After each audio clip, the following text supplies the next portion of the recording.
ho ang pelikulang tinatayang Hahakot sa takilya sa darating na linggo. At kasama ko po ngayong hapon ang mga bituin ng pelikula. Please welcome Regine Velasquez and Robin Padilla. Kamusta? Hello, magandang hapon. I'm back. I was just here last week. Salamat Oh, okay ka na? okay na ako. Magandang hapon po sa inyong lahat. Binoy. Magandang tanghali po. Magandang salita. Sa lahat ng nanonood. Yan. Kay Regine muna ang first question. Marami ang pumupuna sa pag-arte mo dito. Na yung mga romantic scenes nyo, parang totoong-totoo. Eh, wala ka naman love life. Saan ka daw humuhugot ng ano? Thank you. Thank you for pointing that out. Wala nga Parang ba? hindi ko na nga masyadong naaalala eh. Parang thank you. Oo. Wala pa rin. Wala. Panis ang buhay ko. Anyway, sana humuhugot? Oo. Ano yun? Saan ka kumukuha ng inspirasyon? Gano'n. Since I've experienced it already, it's easy. Kasi kung kunwari hindi ka pa in love, then it's hard.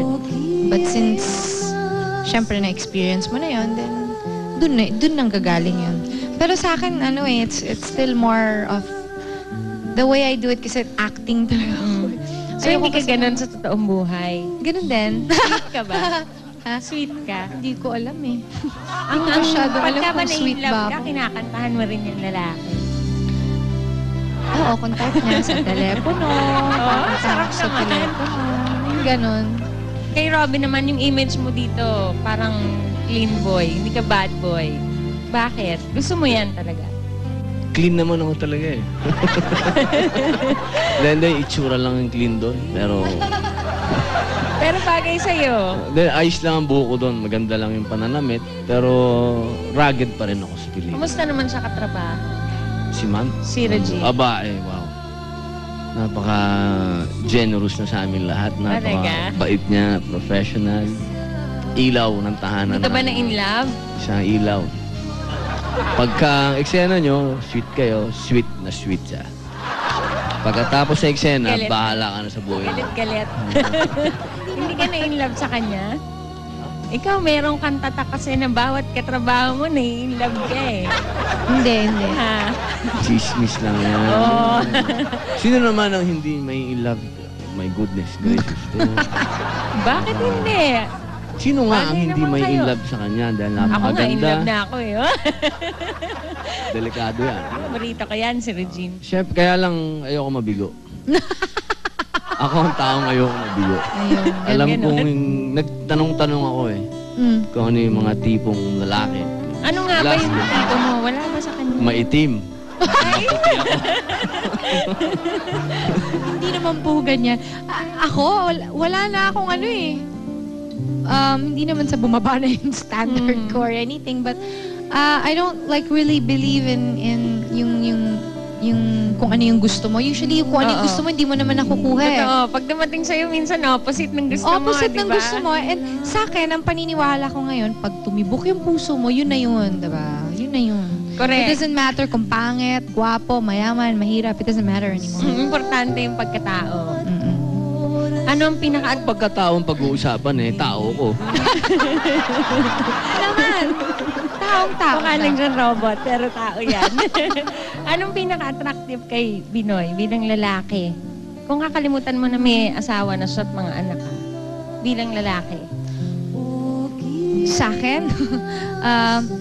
Well, I said this before already, but because before, di ba, he did some things that we all know, kung ano yung mga things na ginawa niya. But for me, ina-admire ko sa kanya yung pag-amin niya dun sa mga pagkakamali niya. And so, therefore, he was able to change himself. Kasi bihira sa tao yung ganun ka katapang na At sa aminin mo yung lalaki. pagkakamali mo. Oo, diba? bihira sa lalaki nag-a-admit ng kamalian. Parang pag ginawa mo yung lalaking lalaki, sa akin na gano'n. Parang, Well, diba? I think I'm not really sure kung yun talaga siya, but for me, kung yun, then that's what I admire about him.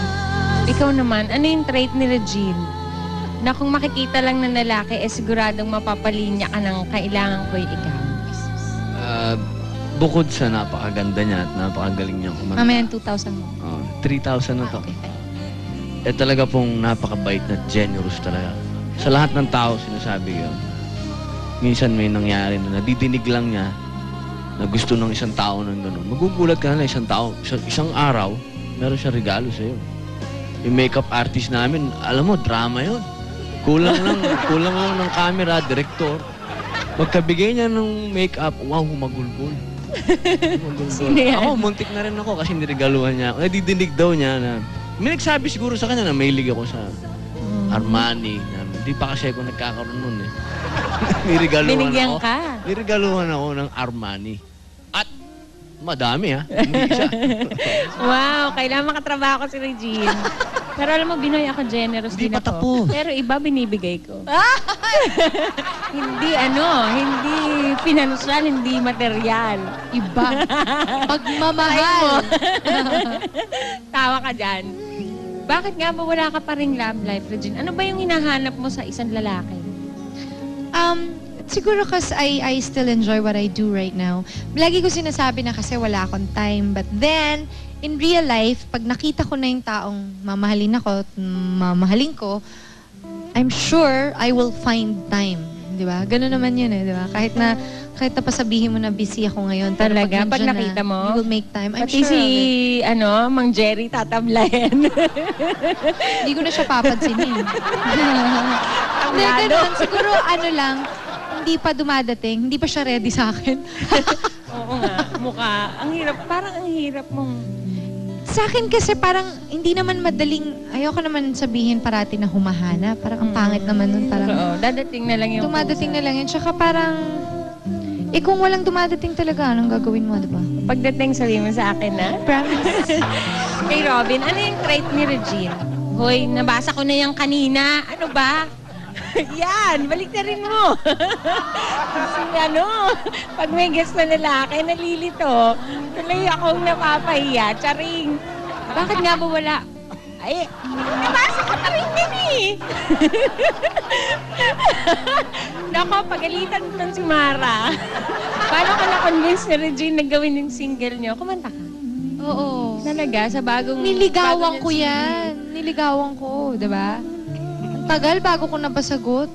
Paano kanya na-convince? Sige nga. Siyempre, hindi naman masyadong matagal na panliligaw na. Hindi naman niligawan na ano. Parang sinabi lang niya, akala ko hindi siya seryoso. Ano ko nagbibiro. Pero nung sinasabi nila, meron ng study tape. Serious pala itong mga taon to. So, nung mag-isip ako, sabi ko, ito, balang araw, pagka napakinggan ng mga anak ko, mga magiging apo ko pa, magiging proud sila sa akin. Dahil isang araw, naka-duet ko yung pinakamagaling na singer dito sa Pilipinas. At, Mahilig kang kumanta talaga, di ba? opo, Ano yung favorite song mo? Wonderful Tonight. Tsaka, With or Without You. With or without you. Alam ko pa, di ba? Paki-invite mo na sa pelikula nyo. Ay, teka muna. Salamat muna, Regine. Thank you. From Thank you for Startup, having maraming us. salamat. Thank you. Ilan ang showing nito? Kailan ba? Iniimbitahan po namin kayo na panoorin ang Kailangan Ko'y Ikaw. Mag-showing na po kami sa October 4 sa lahat ng malalaking sinihan. Meron po kaming kailan? Meron po Premiere kaming premiere night. September 27, SM Mega Mall.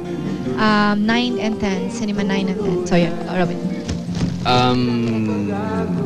Asan ba yung camera po? Saan pa ako haharap? Ayun. Huwag niyo pong kalimutan ulit. Ito pong pelikulang Kailangan Ko Ikaw. Direction po ni Binibining Joyce Bernal.